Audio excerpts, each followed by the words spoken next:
So, Bismillah ar-Rahman ar-Rahim, Ahmaduhu wa salli ala Rasul al-Kareem, amma ba'd.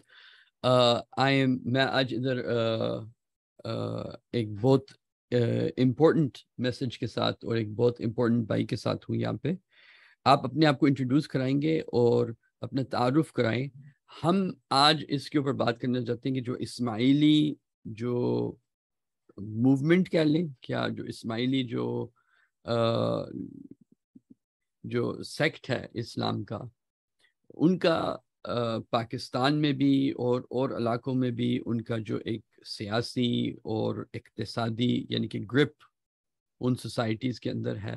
ایک طرف تو یہ بات ہے، دوسری طرف اس سے بڑی والی بات یہ ہے کہ یہ خاص طور پہ دونوں سنی اینڈ شیعہ یعنی کہ دونوں کے لیے کہ اسماعیلی جو ہیں وہ مسلمان نہیں ہیں، یعنی کہ وہ تو اس کے بارے میں ہم اصل میں ایک فارمر اسماعیلی بھائی سے بات کریں گے. تو وہ ہمیں سمجھائیں گے کہ یہ جو اسماعیلی جو میں فتنہ ہی کہہ سکتا ہوں، اسماعیلی جو فتنہ ہے وہ پہلے تو ہم دین کی بات کرتے ہیں، پھر اس کے بعد جو ہے وہ سیاسی اور اقتصادی وہ والی اس طرف بات کرتے ہیں. تو آپ پہلے اپنا تعارف اور پھر آپ کا ان کے ساتھ ہونا اور پھر نکلنا اور آپ نے کیا دیکھا، اور یعنی کہ آپ کی مسلمانوں کے لیے خاص طور پہ کیونکہ اردو میں بات کر رہا ہوں تو مسلمانان پاکستان کے لیے آپ کی کیا یعنی کہ نصیحت ہوگی ان کے لیے. سب سے پہلے تو آپ سب سننے والوں کو سلام. شیخ صاحب آپ کو بھی سلام. میرا نام سلیم لالانی ہے اور میں آغا خانی فرقے میں پیدا ہوا اور تقریباً 55 سال تک میں آغا خان کا مرید رہا. اور اس کے بعد میں میرے ذہن میں یا پھر کوئی ایکسیڈنٹ سے ایک کچھ واقعے ہوئے کہ جس سے میری آنکھیں کھلی اور مجھے پتا چلا کہ یہ آغا خانی جو سسٹم ہے وہ کتنی زیادہ کرپٹ ہے. اور یہ سسٹم کے اوپر جب مجھے پتا چلا کہ یہ ساری غلط باتیں ہو رہی ہے نہ صرف اسلام کے خلاف بلکہ میں کہوں گا کہ جو جن ملکوں میں رہتے ہیں جیسے پاکستان میں ہے، انڈیا میں ہے، جہاں بھی ہیں، ان کی عوام کے لیے بھی یہ لوگ غلط کام کرتے ہیں. تو یہ کیسے یہ سب ہوتا ہے یہ ہم بعد میں بات کریں گے. لیکن جب میں نے جب یہ پتا چل گیا کہ بھائی یہاں سارے غلط کام ہو رہے ہیں تو میں نے 2014 میں یہ فرقے کو چھوڑ دیا. اور اس کے بعد میں نے 7 سال تک اپنا ریسرچ کیا کہ جو میں سوچ رہا تھا وہ صحیح ہے کہ نہیں ہے. تو وہ 7 سال جو 2014 سے لے کر 2021 تک میں نے یہ 21 میں جا کر میرا ریسرچ مکمل ہوا اور وہاں جا کے مجھے بہت سارے میرے پاس ثبوت اکٹھا ہو گئے کہ اسلام کے خلاف کس طرح کام ہوتا ہے اور ملکوں کے خلاف کس طرح کام ہوتا ہے. وہ سارے ثبوت میں نے اکٹھا کر لیے 2021 میں. اور اس کے بعد میں نے ایک دنیا کو یہ سمجھانے کے لیے اپنے ثبوت رکھنے کے لیے اپنا ریسرچ رکھنے کے لیے میں نے ایک یوٹیوب کی سیریز بنائی جس کا نام ہے گاڈز منی. تو وہ آپ دیکھ سکتے ہو. سلیم لالانی ٹائپ کرو گے آپ تو آپ کو آ جائے گا گاڈ اینڈ منی. تو یہ شیخ صاحب آپ کو دکھا رہے ہیں کس طرح سے یہ ہے. میرا نام ٹائپ کر لیجئے سلیم لالانی.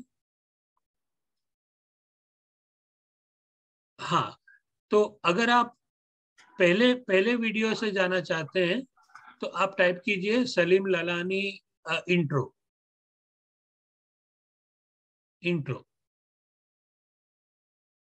ہاں، تو یہ پہلا والا جو ہے نا یہ والا، ہاں لال والا، یہاں سے شروع کرنا ہے آپ کو. تو اچھا، تو یہ میں نے ویڈیو سیریز شروع کی اور اس میں میں نے لوگوں کو بتایا کہ کس طرح سے آغا خانی سسٹم میں اسلام کا ڈیسیکریشن ہوتا ہے، اس کی توہین ہوتی ہے، اور کس طرح سے یہ ایک کلٹ ہے، ایک مافیا ہے کہ جو دنیا بھر کے لوگوں کے لیے اچھی بات نہیں ہے۔ اب ہم آتے ہیں عقیدے کے اوپر۔ تو اگر عقیدہ ہے جو، اور یہ بات بہت ہی غور سے سننے والی بات ہے خاص کر مسلمانوں کے لیے، کہ اسلام میں جو کلمہ شہادہ ہے وہ سمپل ہے، بہت ہی زیادہ سمپل ہے، اور وہ ہے لا الہ الا اللہ محمد رسول اللہ۔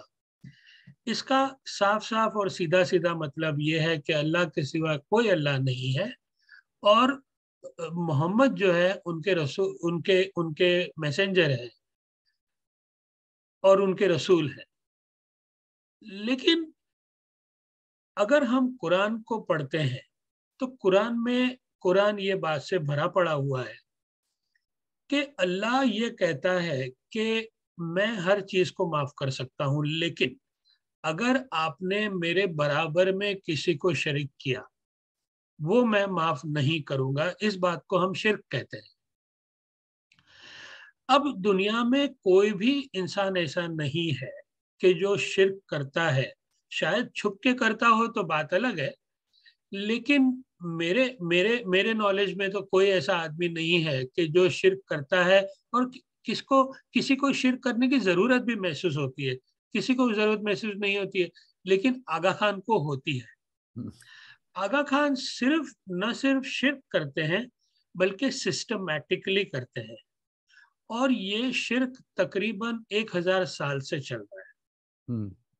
ٹھیک ہے، اچھا آپ کو کوئی سوال اگر ہو تو آپ مجھے روک کر سوال پوچھ سکتے ہو۔ تو 1000 سال سے یہ شرک ان کے سسٹم میں چل رہا ہے، لیکن اور یہ شرک کی وجہ سے جو باقی کی مسلمان کمیونٹی تھی انہوں نے کافی ان کے اوپر سوال اٹھائے، لیکن یہ جو ماڈرن ایج میں جو ہے کہ انہوں نے ایک ایسا راستہ نکالا کہ جہاں مسلمان کمیونٹی ان تک پہنچ ہی نہ سکے کوئی شکایت کرنے کے لیے۔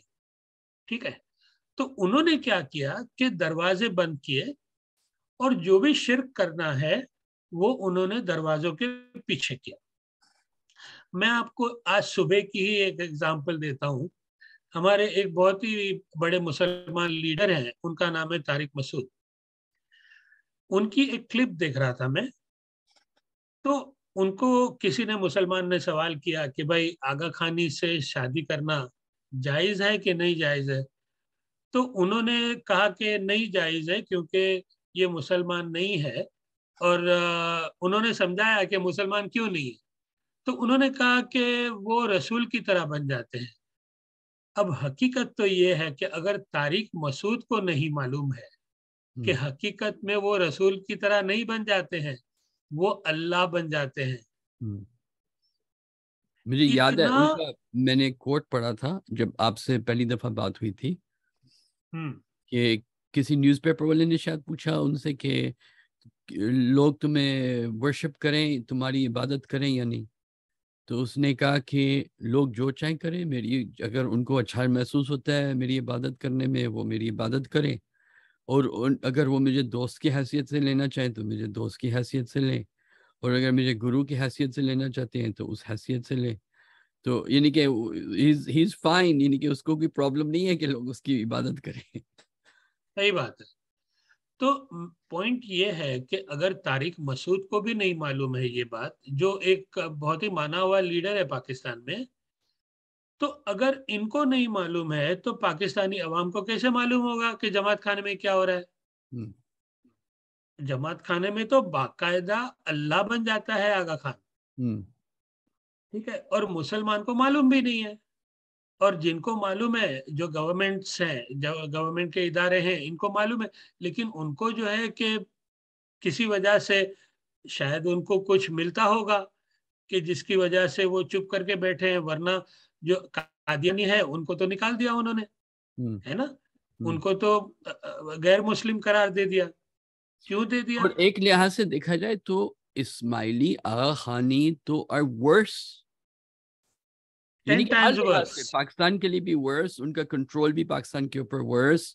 حبیب بینک کو وہ اون کرتے ہیں، اور بھی ایک اور پتہ نہیں بینک تھا اس کو بھی اون کرتے ہیں، اور انہوں نے ہر کی طرف سے پاکستان کو گھیرا ہوا ہے. بینکنگ کے لحاظ سے بھی لون، مائکرو لونز بھی دیتے ہیں لوگوں کو، اپنی یونیورسٹیز بھی ہیں، اپنی اکیڈمیز بھی ہیں، ہر لحاظ سے انہوں نے پاکستان کو گھیرا ہوا ہے. صحیح بات ہے، صحیح بات ہے. لیکن یہاں، اور آپ کی بات بالکل صحیح ہے، لیکن یہاں پر شرک کی بات ہو رہی ہے. ہاں ٹھیک ہے کہ اگر عوام، دیکھیں کتنی عجیب بات ہے کہ قادیانی یہ کہتے تھے کہ رسول کے بعد رسول ہے، تو اس کو جو ہے کہ نکال دیا. لیکن اللہ کا شریک ہے کوئی، وہ کوئی پرابلم نہیں ہے مسلمانوں کے لیے. رسول کے بعد رسول پرابلم ہے، لیکن اللہ کا شریک کوئی ہے تو اس کا مسلمانوں کو کوئی پرابلم نہیں ہے. اور یہ میری شکایت ہے، یہ میری شکایت ہے مسلمانوں سے. مجھے آ کے کوئی اسلام کا اسکالر یہ بات بتائے، مجھے سمجھائے کہ سلیم یہ ایسے ہوتا ہے. میری سمجھ سے نہیں آتا ہے، کیونکہ میں کلمہ جو پڑھتا ہوں اس کے اندر مجھے یہی سمجھ آتا ہے کہ اللہ یہ کہہ رہا ہے کہ میرے سوا کوئی اللہ نہیں ہے، اور یہاں آغا خان ہو جاتا ہے. یہ کیسے آپ کا ہوتا ہے؟ پوائنٹ یہ ہے کہ ہم اتنے افینڈڈ تھے قادیانیوں سے کہ ہم نے ان کو کافر کر دیا. جی لیکن اس سے بڑی بات کہ کسی کو خدا مان لینا، وہ آغا خان کے ساتھ ہو رہا ہے، اور وہ کھلم کھلا کہ وہ اس کو کھلا کر رہے ہیں. یا کھلم. آپ نیو یارک میں چلے جاؤ، مینہٹن میں دن میں 3 دفعہ وہ اپنی دعا پڑھتے ہیں، جیسے مسلمان نماز پڑھتے ہیں ویسے وہ دعا پڑھتے ہیں. اس کے اندر کتنی دفعہ جو ہے کہ آغا خان اللہ بن جاتا ہے. ان کی روایتوں میں، جیسے ایک روایت میں آپ کو بتا دوں کہ اگر ہم کو گناہ کی معافی مانگنی ہوتی ہے تو ہم کس سے مانگتے ہیں؟ ہم اللہ سے مانگتے ہیں. یہ لوگ جو ہے کہ آغا خان سے مانگتے ہیں، آغا خان سے گناہ کی معافی مانگتے ہیں، روزی رزق مانگتے ہیں. اب آپ کو اس کے علاوہ کیا ثبوت چاہیے؟ ان کے گنانوں میں باقاعدہ کھلا کھلا لکھا گیا کہ اللہ یہی امام، اور یہ گنان آج ابھی پڑھے جا رہے ہیں نیو یارک میں، کراچی میں، ہر جگہ. تو میں یہ سوال مسلمان کمیونٹی سے کر رہا ہوں کہ یہ کیسے قابل برداشت ہے؟ بتائیے مجھے. اگر آپ رسول اللہ کا کوئی کارٹون بنا دیتا ہے تو اس کو مار دیتے ہو، لیکن آپ کے اللہ کی کوئی انسلٹ کر دیتا ہے، اور وہ اللہ آپ کو بار بار کہہ رہا ہے قرآن شریف میں کہ میں ہر چیز معاف کروں گا، یہ کبھی نہیں کروں گا کہ میرے برابر میں کوئی شرکت کرے. لیکن یہاں پر کھلے عام ہو رہی ہے، اور مسلمانوں کو کوئی پرابلم نہیں ہے. کوئی پرابلم اور نہیں. یہ مجھے آ کے سمجھاؤ کوئی وہ پلیز. شاید اس لیے تھا کیونکہ وہ قادیانیوں کے پاس یونیورسٹیز اور حبیب بینک اور شاید یہ چیزیں نہیں تھیں، تو اس کی وجہ سے جو ہے وہ جب علماء بولے تو انہوں نے اس کو کہ they didn't keep it hush hush. ادھر یہ ہے کہ وہ پورا انفراسٹرکچر سوسائٹی کا اون کرتے ہیں، اور وہ تو پتہ نہیں آغا خان تو یہ بھی میں کہہ رہا ہوں تاکہ آپ آگے اس کے اوپر بات کرنے. آغا خان کے جو ابو تھے وہ تو برٹش کے ساتھ تھے. نہیں سچ، ان کے دادا میرے خیال سے. تو انہوں نے تو ان کے ساتھ معاہدہ کیے ہوئے تھے اور انڈرسٹینڈنگ کی ہوئی تھی، اور پھر اتنے کہ I think he's the 15th کہ top 15 most richest people in the world. Correct. And so is Aga Khan. The current Aga Khan is one of the richest in the world. ٹھیک ہے، تو یہ پیسے کہاں سے آئے؟ تو میں آپ کو اس کی کہانی سناتا ہوں. اور یہ کہانی میں صرف پیسے کہاں سے آئے یہی نہیں ہے، لیکن مسلمانوں کے ساتھ انہوں نے کیا کیا یہ بھی ہے یہ کہانی میں. یہ سنیے آپ. یہ بات ہے تقریباً 150-200 سال پہلے کی، کہ یہ آغا خان کے جو اینسیسٹر تھے 250 سال پہلے، ان کا نام تھا حسن علی شاہ.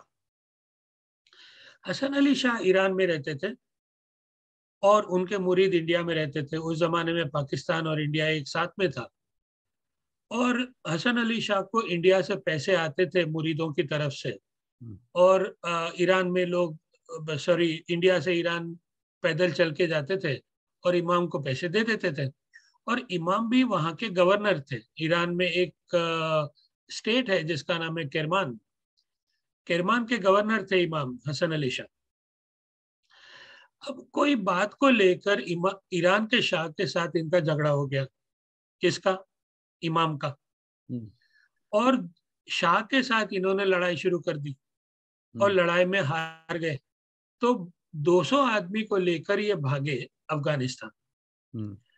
اور یہاں پر آ کر اس زمانے میں 1840 کی بات ہے.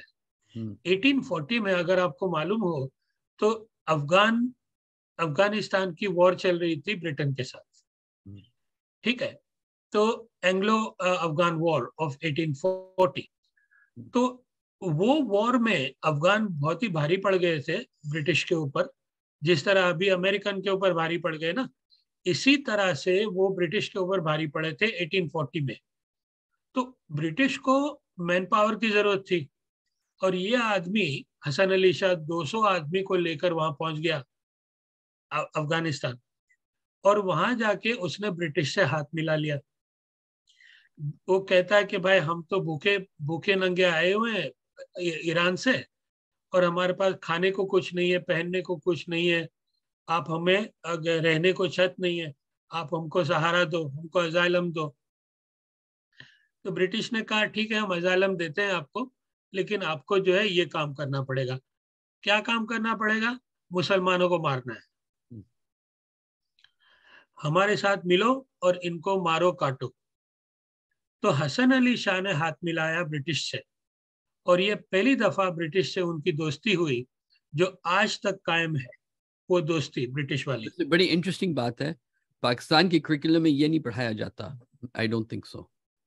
نہیں, یہ نہیں پڑھایا جائے گا نا, کیونکہ آغا خان کی انفلوئنس ہے یہ بات پہ کہ پاکستان میں کیا پڑھایا جائے گا وہ ان کی مرضی سے ہوتا ہے. لیکن آپ کوئی بھی ہسٹری کی کتاب کھول لو دنیا میں, یہ میں جو آپ کو بات بتا رہا ہوں میں نے پڑھا ہے اس کے اوپر. ایبسولوٹلی آپ بالکل صحیح کہہ رہے ہیں. 100% صحیح ہے.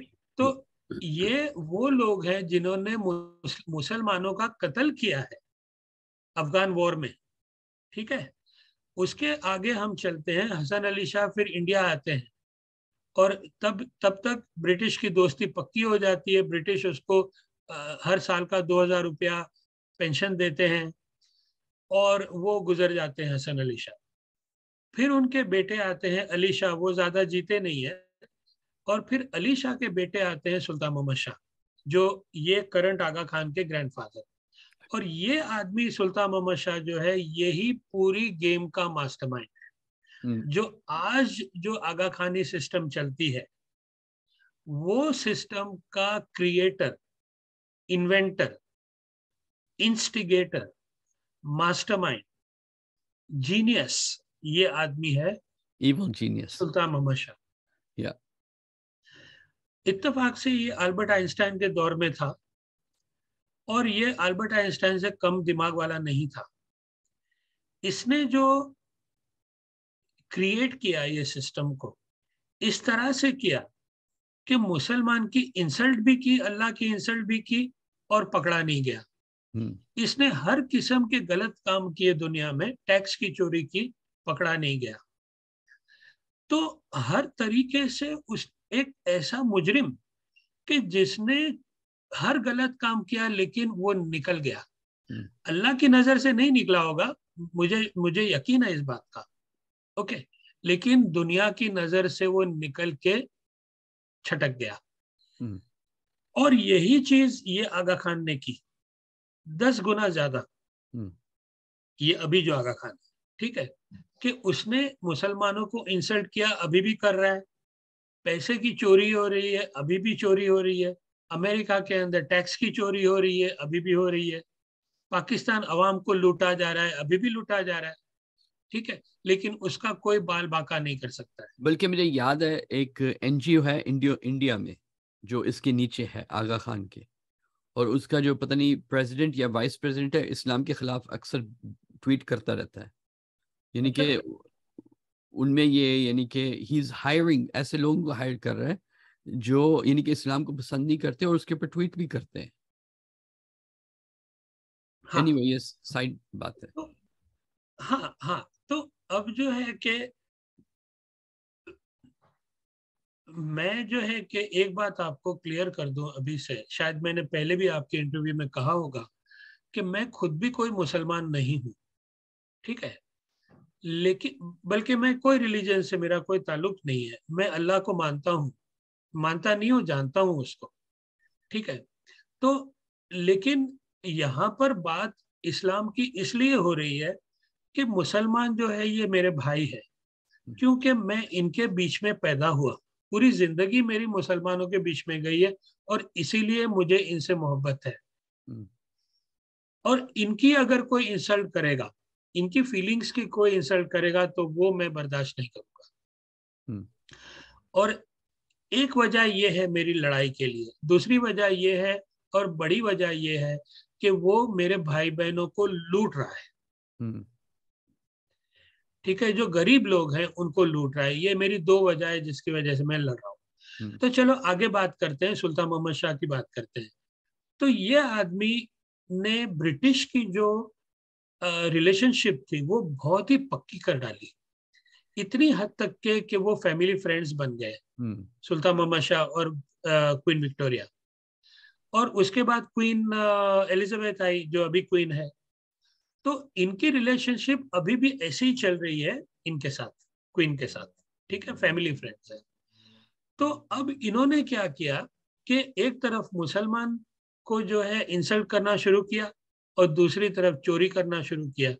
یہ دو باتیں ہوئی جو آج تک چل رہی ہے.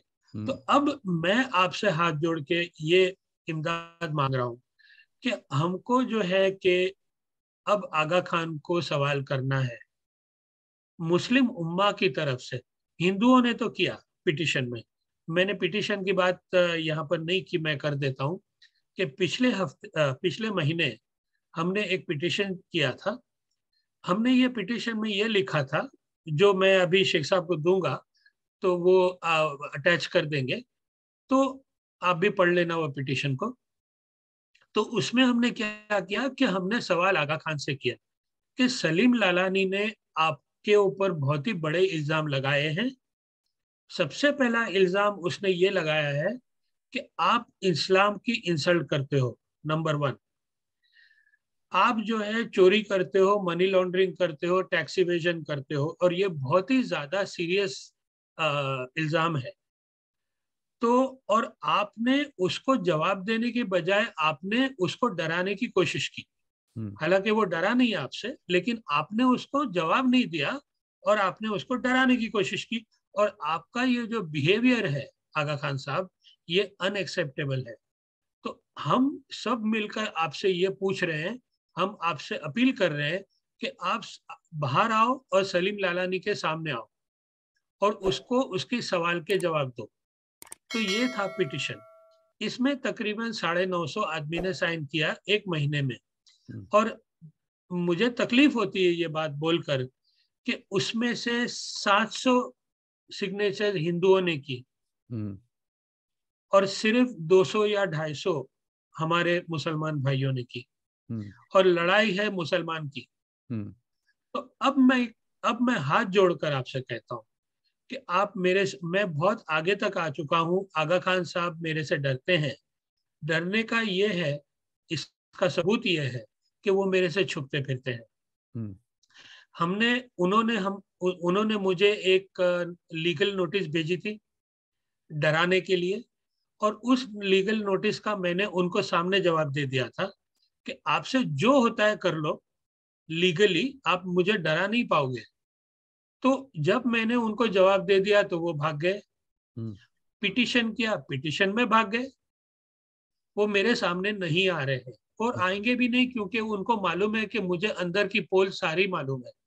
اور وہ ساری اندر کی پول جو ہے، جو کافی سیریس ہے اسلام کے پوائنٹ آف ویو سے بھی اور پولیٹیکل پوائنٹ آف ویو سے بھی، ہمارے نیشنلسٹ پوائنٹ آف ویو سے بھی، یہ ساری چیزیں بہت ہی کریٹیکل ہے، بہت ہی نازک ہے. تو وہ نہیں آ رہے میرے ساتھ. اب یہ ایک ہسٹوریکل پوزیشن ہے اور یہاں میں مسلمانوں سے اپیل کر رہا ہوں کہ وہ یہ آغا خان صاحب پھنس چکے ہیں اپنے ہی جال میں. یہی موقع ہے کہ ہم ان کو باہر لائیں اور ہم ان کو سوال کریں کہ آپ کی کیسی ہمت ہوئی کہ آپ نے اللہ کی انسلٹ کرنی شروع کر دی. سسٹمیٹک بیسس پہ شرک ہو رہا ہے.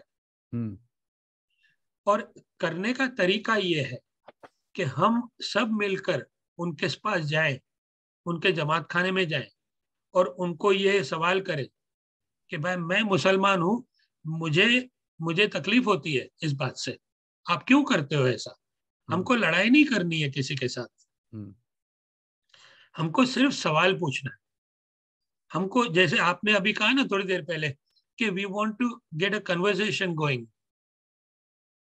ہم کو وہی کرنا ہے, ہم کو اور کچھ نہیں کرنا ہے. وہ جو چھپ رہے ہیں ہم سے, ان کو باہر نکال کے بات کرنی ہے بس, اور کچھ نہیں کرنا ہے. تو آپ کا اور کوئی سوال ہے میرے لیے, آپ بتائیے. جی, تو ایک طرف تو یہ اتنے امیر کس طرح بنے, انہوں نے اتنے بزنسز, بینک وغیرہ. ہاں, یہ امیر کس طرح بنے. اچھا, تو یہ کہانی بہت انٹرسٹنگ ہے. تو میں نے حسن علی شاہ کی بات کی آپ کو کہ وہ ریفیوجی بن کر ایران سے بھاگے تھے اور وہ انڈیا میں آ کے سیٹل ہوئے.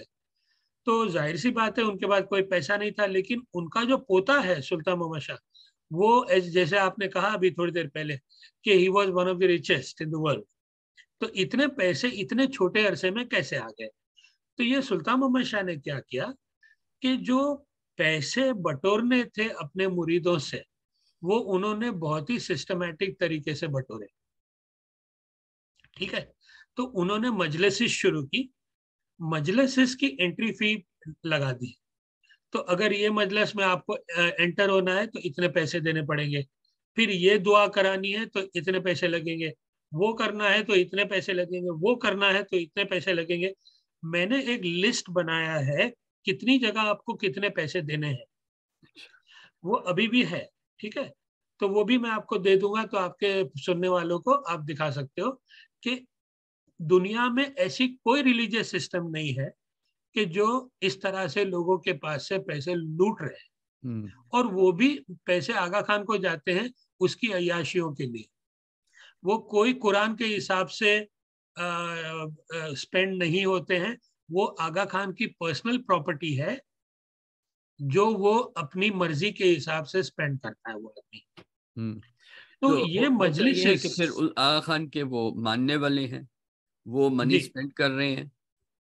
وہ آپ پچھلی دفعہ مجھے بتا رہے تھے کہ وہ پھر انہی کی یونیورسٹیز میں جاتے ہیں, پھر ان کو اسی سے پھر ادھر بھی ان کو پیسے ملتے ہیں.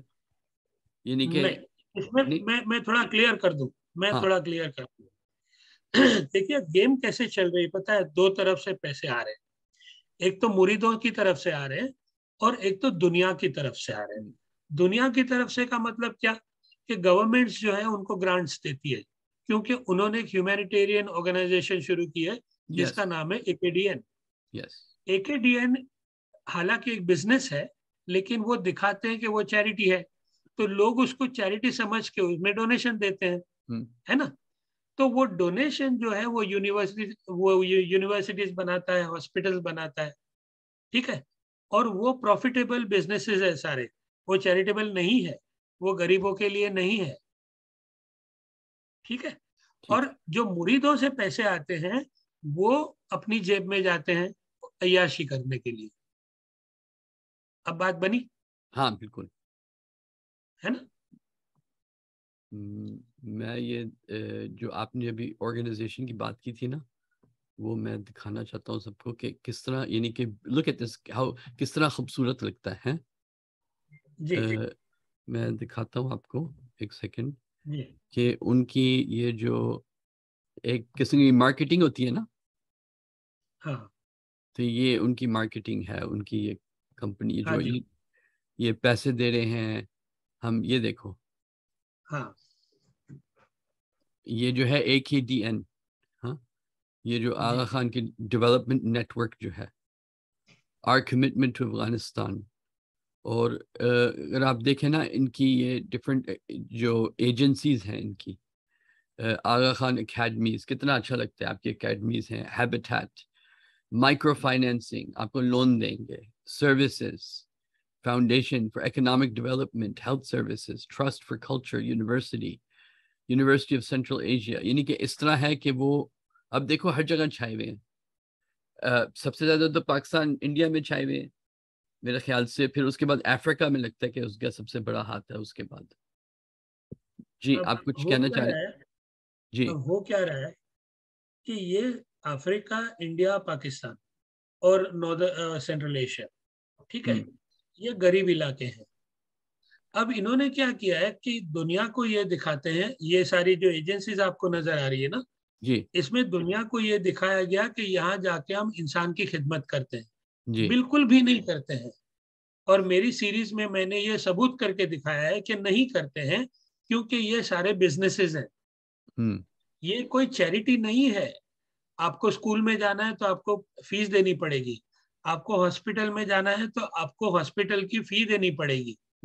ایسے ایسے قصے ہم کو سننے میں آئے ہیں کہ لوگ مر گئے ہیں لیکن انہوں نے علاج نہیں کیا جب تک فی نہیں ملی تب تک. اور وہ بھی ان کے اچھا مرید مر گئے. اوکے، ایسی ایسی کہانیاں، ایسی ایسے قصے ہم نے ہماری سیریز میں ڈالے ہوئے ہیں.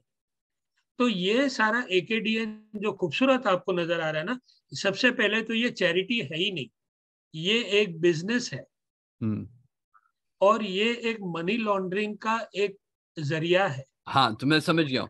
پہلے تو مریض سارے پیسے دیتے ہیں، اب اس کو دکھانا نہیں ہے نا، اس کو چھپانا ہے. تو اس کے لیے یہ اب Exactly. چیریٹی آرگنائزیشنز کر لیے، ہر $100 کے لیے شاید 50 سینٹس ادھر لگا دیے دکھانے کے لیے دنیا کو، اور باقی جو ہے وہ لانڈرنگ کر کے جو ہے اپنے پاس، اور پھر اپنے بزنسز کا بھی یہی پھر ہوگا. اور کیا ہے. تو مطلب دکھانے کے دانت کچھ، کھانے کے دانت کچھ. ٹھیک ہے، تو یہ ان کی سسٹم ہے. اب مجھے آپ سے یہ بات کرنی ہے کہ آپ یہ بتائیے کہ اب آپ کے لحاظ سے as a Muslim what do you feel، آپ کو کیا لگ رہا ہے کہ کرنا چاہیے؟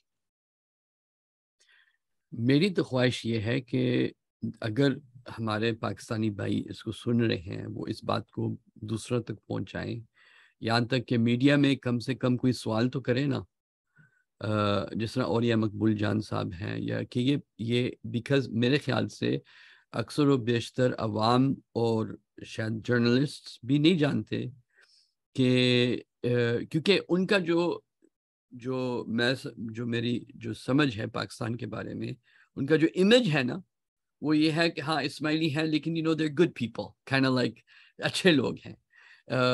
چلو جو بھی ہے، مسلمان نہیں ہے لیکن اچھے ہیں، ٹھیک ہے، وہ خدمت کرتے ہیں انسان کی، وہ یونیورسٹی ہے، یہ کچھ یعنی کہ کوئی نقصان نہیں پہنچا رہے. تو سب سے پہلے تو مسلمانوں کو یہ سمجھنا پڑے گا، خاص طور پہ مسلمانان پاکستان، کہ یہی نہ کہ صرف یہ کہ رکاوٹ ہے، بلکہ یہ ہمارے دین کے لیے بھی رکاوٹ ہے. اور ان کے جو بینک کا بزنس جو ہے، کیونکہ اسلام میں تو ربا نہیں ہے، پاکستان میں تو کوششیں ہو رہی ہیں کہ وہ جو ہے وہ نان ربا، naan interest based economic system کہیں نہ کہیں آ جائے تو زیادہ اچھا ہے. تو ہز ہول، اس کی تو پوری انڈسٹری ہے اس کے اوپر، وہ تو نہیں چاہیں گے. اور پھر آپ کو پتہ ہے پاکستان کا پھر curriculum means the next generation is not learning the true Islam. True Islam سے میری مراد یہ نہیں ہے کہ being fanatic or anything like that, but I mean a honest academic Islam.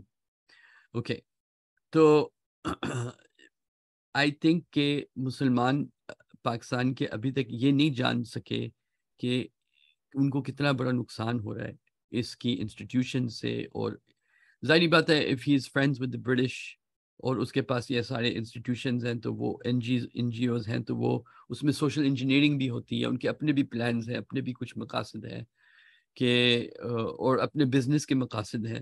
تو I think that it's very dangerous. اور پاکستان کے جو پالیٹیشینز ہیں، خاص طور پہ پاکستان کے جو جرنلسٹ ہیں، ان کو چاہیے اس کے اوپر تنبیہ ہو، آواز ہو، کوئی اس کے اوپر آواز نکالے، تاکہ ان کے اپنے لوگ بھی ان سے پھر سوال کریں. میڈیا میں آئے گا کہ تو یہ کیا میڈیا میں ہو رہا ہے, اس کے اپنے لوگ بھی اس سے سوال کریں, اور پھر پاکستان مجموعی طور پر جو ہے پاکستان کے لوگ یعنی کہ مسلمان وہاں کے پوچھیں گے کہ ہاں تم کیا کر رہے ہو, ہم یہ کیا ہے ہنگامہ, بیکاز اٹس ہنگامہ بیسکلی بیہائنڈ دا سینس.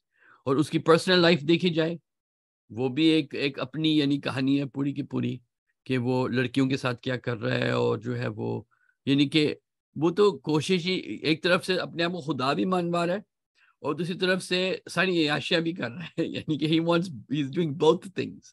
ایک ہوتا ہے نا کہ کوئی جھوٹی موٹی خدا بنا ہوا ہے تو کم سے کم وہ اپنا کاسٹیوم پہن کے ایک جگہ بیٹھ جائے گا, چلو مجھے خدا مان رہے ہیں.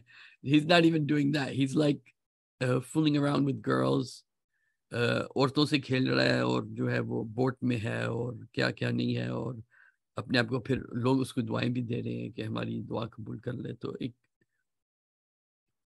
اس طرح کا بندہ پاکستان کے لیے یا مسلمانوں کے لیے کیا کرے گا؟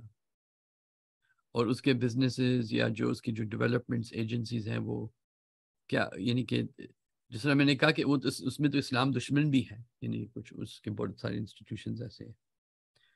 تو آپ چاہ رہے ہیں کہ مسلمان پاکستان کے اٹھیں اور جو بھی ہوں, یعنی کہ وہاں کے جنرلز ہیں, وہاں کے جو پولیٹیشنز ہیں, وہاں کے جو میڈیا کے لوگ ہیں, وہاں کے جو بھی پاکستان کے لوگ ہیں ان دی اسٹیٹس کو, تو ان کو چاہیے کہ وہ اگر انہوں نے بینیفٹ لیا بھی ہے تو دے شوڈ ریئلی کوشچن وہ انہوں نے اگر بینیفٹس بھی لیے ہوں آغا خان سے کسی طریقے سے, تو پھر بھی ان کو چاہیے کہ دے شوڈ یعنی کہ وہ ٹھیک ہے جو بینیفٹس لیے ہیں, لیکن اس کو بھی نظر انداز کر کے دیکھو مجموعی طور پر پورے پاکستان میں کیا ہو رہا ہے, پورے سارے مسلمانوں کے ساتھ کیا جا رہا ہے. تو اس کے اوپر ان کو جو ہے اس کے اوپر آواز اٹھانی چاہیے, تاکہ اور پاکستان کو چاہیے کہ اس کے جتنے بھی بزنسز ہیں, اس کے جتنے بھی ایسٹس ہیں, یعنی کہ جتنا بھی اس کو کورٹ پہ لے کے جانا چاہیے اور ڈکلیئر کرنا چاہیے کہ یہ لوگ یعنی کہ خاص طور پہ آغا خان اس کافر, اور جو ہے وہ اس کے ایسٹس کو پاکستان کی جو ملک ہے they should take away his assets. That's what I think. لیکن یہ تب تک نہیں ہوگا جب تک کہ آواز نہ اٹھے, اور یہ تب تک نہیں ہوگا جب تک کہ اتنی آواز اٹھ جائے کہ یہاں تک کہ پاکستان میں کورٹ تک یہ بات جائے اور ان کو بلایا جائے, وہ شاید آئیں یا نہ آئیں یا اپنے وکیل کو بھیج دیں, جو بھی ہے, لیکن Pakistan should try to get a hold of his assets.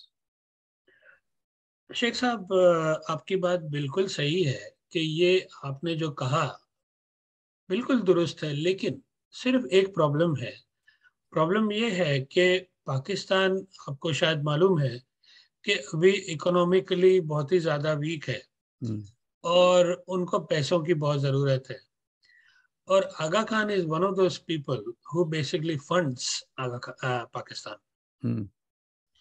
تو آپ نے یہ جو ساری باتیں بولی ہے یہ بہت ہی اچھی ایڈوائس ہے پاکستان کے لیے, لیکن ان کے لیے پریکٹیکل نہیں ہے, کیونکہ اگر وہ آغا خان کے خلاف کچھ بھی بولتے ہیں تو پھر ان کی فنڈنگ بند ہو جاتی ہے, اور ویسے بھی with the funding Pakistan is at the edge of collapsing. ٹھیک ہے, اب مان لو کہ آغا خان کا بھی ہاتھ اڑ جائے ان کے سر پہ سے, تو آپ امیجن کرو کیا ہوگا. تو ہم کو جو ہے ہاں جی بالکل صحیح بات کی ہے. بلکہ میں یہاں پہ پڑھ رہا تھا ایک جگہ پہ کہ ریسنٹلی پاکستان کی حکومت کے جو شیئرز بھی تھے حبیب بینک میں پیسوں کے لیے, انہوں نے وہ جو اپنے شیئرز جو اون کرتا تھا پاکستان کی ملک, وہ بھی انہوں نے واپس ان کو دے دیے فار سم ریزن کہ پتہ نہیں they want some funds. ہاں یا بائی بیک کیا. Yes by back. یا تو اب ہی is basically gripping Pakistan and تو اب جو ہے کہ ہاں آپ کی صلاح بالکل صحیح ہے, ایسا ہی ہونا چاہیے جیسے آپ نے بولا, لیکن پریکٹیکل نہیں ہے یہ حالات, خاص کر کے یہ حالاتوں میں. حقیقت یہ ہے کہ جتنے بھی ابھی تک جب سے انڈیپینڈنس ہوا تب سے لے کر ابھی تک پاکستان اپنے پیروں پہ کھڑا نہیں رہ پایا, اور جتنے بھی اس کے اسٹیٹ آف ہیڈز آئے وہ آغا خان کے ساتھ میں انہوں نے کام کیا اور آغا خان نے ان کو پیسے دیے, اور یہ کوئی چھپی بات نہیں ہے, یہ اوپن سیکرٹ ہے. ٹھیک ہے, تو اب جو ہے کہ میرا جو یہ کیمپین ہے کہ جہاں میں لڑ رہا ہوں پاکستان کو چھوڑ کر, مطلب ان کی کوئی کوآپریشن نہیں ہے مجھے, مسلمانوں کی کوئی کوآپریشن نہیں ہے مجھے, تو میں آپ کے چینل کے ذریعے سے یہ حاصل کرنا چاہ رہا ہوں کہ بھائی میں یہاں تک آ چکا ہوں آپ کے کوآپریشن کے بغیر, میں نے ان کو انٹیمیڈیٹ کیا ہوا ہے. ہی از ان اے کارنر رائٹ ناؤ. میں نے اپنے چینلوں پہ ان کو چور بولا ہے کہ یو آر اے تھیف, اور انہوں نے میرے پہ کوئی لیگل ایکشن ابھی تک نہیں لیا ہے. کیوں نہیں لیا ہے؟ کیونکہ اس کو معلوم ہے وہ تھیف ہے, اور اس کو یہ بھی معلوم ہے کہ سلیم کے پاس یہ سارے ثبوت ہیں کہ میں چور ہوں, اور اسی لیے وہ مجھے ہاتھ نہیں لگا رہا ہے. ٹھیک ہے, تو میں مسلمانوں سے یہ ہاتھ جوڑ کے کہہ رہا ہوں کہ اگر آپ کو ذرا سی بھی اللہ کی خواہش کی فکر ہے, اگر اللہ یہ کہہ رہا ہے کہ میرے سوا کوئی اللہ نہیں ہے, اگر آپ کو اللہ کی یہ خواہش کی فکر ہے تو پھر آپ مجھے سہارا دیں. ٹھیک ہے, تو پھر سوال ہم یہ کریں گے, یعنی کہ بحیثیت مسلمان کے ہم آپ کا سہارا کس طرح کریں. ایک تو یہ ہے کہ آپ کے چینل میں سبسکرائب کریں تاکہ وہ یاد دہانی جو ہوتی رہی آپ کے ویڈیوز کے ذریعے, کہ جب بھی آپ کی ویڈیو آئی تھی یاد آ جائے, اچھا ہاں یہ بھی ایک ہمارا مشن ہے, یہ بھی ہمارا ایک کام کرنے کا ہے. اور آپ نے ایک پٹیشن شروع کی تھی, پھر آپ نے مجھ سے کہا کہ ہم جو ہے وہ نیو یارک میں جو سب سے بڑا ان کا جو کیا کہتے ہیں وہ جماعت خانہ ہے, وہاں پہ ہم جو ہے وہ ڈیمونسٹریشن کریں پریشر ڈالنے کے لیے. تو میں سمجھتا ہوں ہاں یہ چیزیں تو ہم کر سکتے ہیں, لیکن عام پاکستانی کیا کرے؟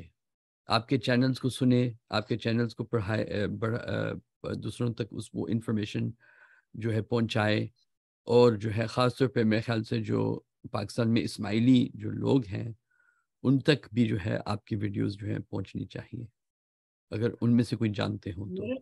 میرے ویڈیوز جو ہے کہ یہ بات صحیح ہے کہ وہ ایک ایجوکیٹو مٹیریل ہے کہ لوگوں کو یہ ایجوکیشن ملتا ہے کہ جماعت خانوں میں کیا ہوتا ہے, لیکن صرف ایجوکیشن میرا مقصد نہیں ہے.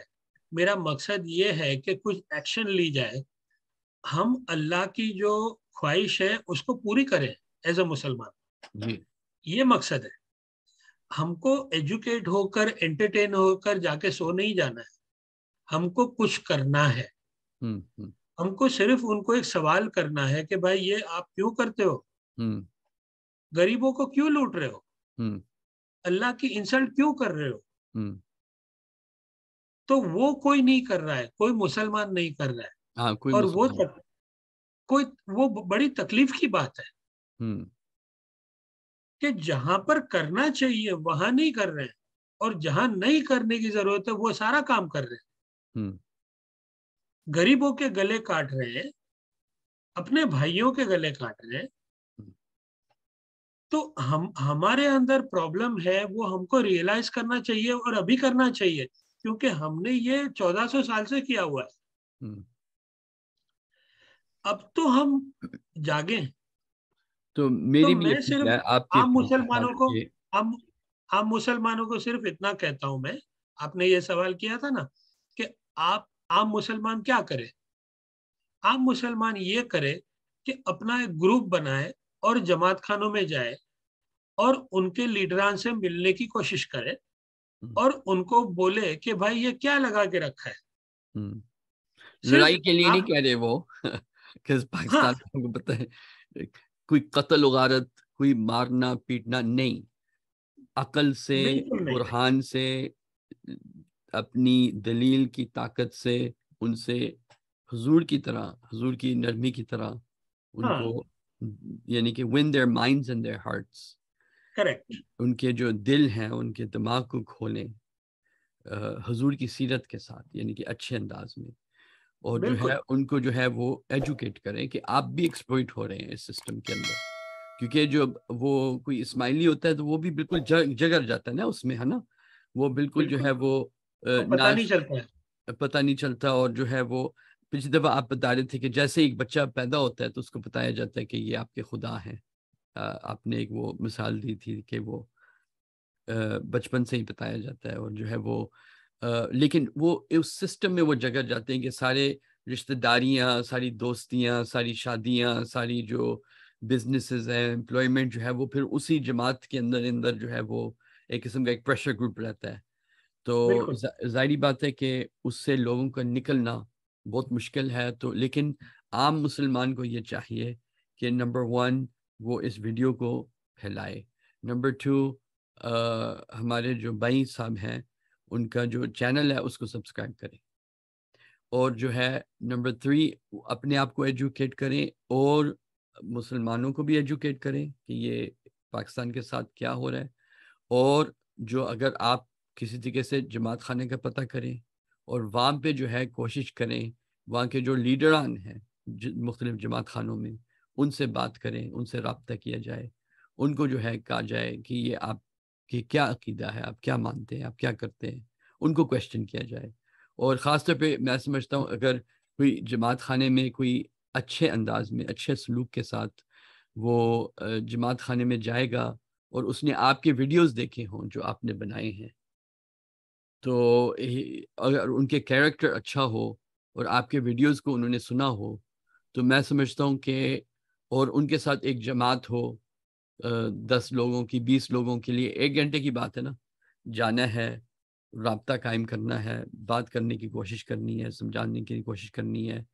اور انہوں نے اگر آپ کے ویڈیوز کو دیکھا ہو تو میں سمجھتا ہوں کہ اس میں اتنی ایجوکیشن تو شاید مل جائے گی کہ کم سے کم کوئی پازیٹیو کانورسیشن ہو سکتی ہے. بالکل بالکل صحیح بتایا آپ نے کہ ہم کو صرف یہ ان کو انکریج کرنا ہے کہ آپ کو جو کرنا ہے کرو، لیکن ہمارے اللہ جو ہے ان کی انسلٹ کیوں کرتے ہو؟ یہ آفینسو ہے، وہ یہ آفینسو ہے. بس اتنا ہی بولنا ہے، اور کیا بولنا ہے. جی جی صحیح ہے. تو انشاءاللہ تو پھر بات کرتے ہیں ہم after maybe a few weeks دوبارہ بات کرتے ہیں، اور جیسے ہم یہ چیز کو ڈیولپ کرتے ہیں اور پریشر گروپ بنانے کی کوشش کرتے ہیں. تو اس میں یہ بھی ہے کہ کیونکہ میں بھی ان سے انٹرویو کرتا رہوں گا تو میرے چینل کو بھی سبسکرائب کریں، اور ان کا جو چینل ہے اس کو بھی جو ہے آپ سبسکرائب کریں. اس کو میں دوبارہ آپ کو انفارمیشن دے دیتا ہوں. ان کا چینل کا نام ہے سلیم للانی، ٹھیک ہے. اور آپ جو ہے ہاں گاڈ اینڈ منی، تو ادھر سے آپ شروع کریں. وہ کہہ رہے تھے یان سے جو ہے آپ شروع کریں، یان سے شروع کریں. اور جو ہے اگر آپ میں اخلاق اچھا ہے تو پھر ان کی یہ کرنا کام جو وہ کہہ رہے تھے، اگر آپ سمجھتے ہیں آپ ادھر جائیں گے اور آپ کو غصہ آ جائے گا اور کوئی غلط کام ہو جائے گا تو پھر آپ نہیں کریں. میں بھی کہہ رہا ہوں اور ان کی طرف سے بھی میں کہہ رہا ہوں. لیکن آپ سمجھتے ہیں آپ میں نرمی ہے اور آپ 10-15 لوگوں کو جو ہے اکٹھا کر سکتے ہیں اللہ کی خاطر، اور ان کے جماعت خانے میں ان سے رابطہ کر سکتے ہیں اور ان سے اچھے انداز میں ان سے پوچھ سکتے ہیں کہ یہ کیا ہو رہا ہے، کیوں کر رہے ہیں. تو اس طرح اگر پریشر گروپ قائم ہو، اور فرض کرو کہ اسلام آباد میں، لاہور میں، کوئٹہ میں، کراچی میں، مختلف علاقوں میں اگر مسلمان بھائی ہیں جو اس کو آرگنائز کر سکتے ہیں اور کرتے ہیں، تو وہ پریشر گروپ جو بنے گا تو پھر اس کو بھی جو ہے وہ پتہ لگے گا اچھا کچھ ہو رہا ہے، تو وہ بھی جو ہے پھر وہ پریشر کے اندر آئیں گے تو پھر وہ آگے کام بن سکتا ہے. باقی جو ہے جو اگر کوئی سننے والا ہو، اگر کسی جرنلسٹ کو، کسی اخبار والے کو، کسی پولیٹیشین کو جانتے ہو تو ان تک بھی یہ باتیں ان تک بھی پہنچائیں. تو انشاءاللہ تعالی پھر باقی جو ہے اللہ کی مرضی ہے کہ کیا ہوگا. بالکل صحیح بولا آپ نے. تو any last words؟ بس آپ نے جو مجھے وقت دیا یہ مخاطب ہونے کا اور میری بات رکھنے کا، اس کے لیے آپ کا شکریہ. اور میں یہ امید کرتا ہوں کہ مسلمان جو ہیں کہ اپنے فرائض کو سمجھیں گے، اور کم سے کم آغا خان صاحب جو غلط کر رہے ہیں ان کو یہ سوال کریں گے. اس سے علاوہ ہمارا اور کوئی مقصد نہیں ہے، صرف سوال کرنا ہے اور ان کو انکریج کرنا ہے کہ یہ غلط کام مت کرو، اس سے ہم کو تکلیف ہوتی ہے، بس اور کچھ نہیں. ٹھیک ہے، تو تھینک یو ویری مچ. شکریہ آپ کا. Thank you so much. Islam. Thank you. Yes. Walaikum salam. Take care, inshallah.